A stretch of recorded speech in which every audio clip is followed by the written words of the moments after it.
বাংলার রাখাল রাজা বক্তব্য নিয়ে আসছেন আমাদের আলোচনা সভা অর্থাৎ মিছিল পূর্ব থানা বিএনপির সম্মানিত যুগ্ম আহ্বায়ক সিপির সদস্যবৃন্দ এবং ইউনিট বিএনপির সদস্য বক্তব্য রাখবেন আমাদের থানার নেতৃত্ব।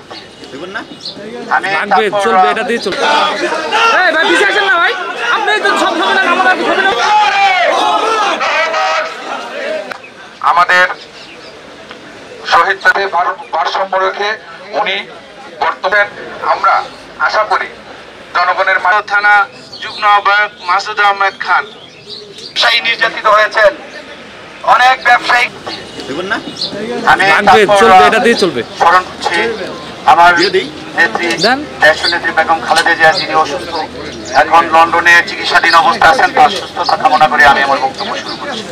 এই দেশ কিভাবে পরিচালিত হবে এবং এই দেশের উন্নয়ন কিভাবে হবে, প্রতিটা সেক্টরের এই 23 দফার মধ্যে, এই 31 দফার মধ্যে উল্লেখিত আছে। এবং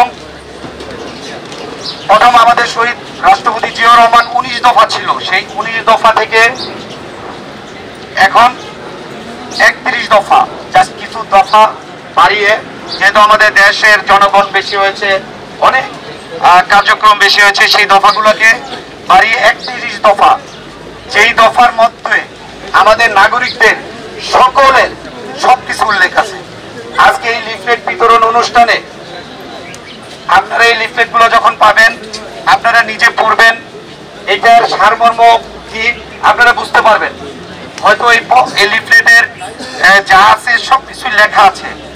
এখানে 31টা দফায় এই রাষ্ট্রকে সঠিকভাবে গঠন করার জন্য যে নির্দেশনা, দিক নির্দেশনা আমাদের দেশনায়ক জনাব তারেক রহমান দিয়েছেন, সেই সবগুলোই এই 31 দফা যে আজকে লিফলেট বিতরণ অনুষ্ঠান সেটার মধ্যে আছেন। কখনো আসতে পারি নাই। আওয়ামী লীগ ফেসিবাদদের কারণে আপনারা যারা বিএনপি করেছেন, এখানে চাকরি করেছেন, অনেক ভাইরা আছেন, আমি জানি, আমি ব্যক্তিগতভাবে অনেক কিছু নিয়ে জানি, যারা অনেক নির্যাতিত হয়েছেন, সেই ভাইদেরকে বলতে চাই, যেই সব আওয়ামী লীগের দোসররা আপনাদের নির্যাতিত করেছে তাদের লিস্ট করেন। সময় তারেক রহমান বলে দিয়েছে, কাউকে কিছু বলার তো মেরামতের যেই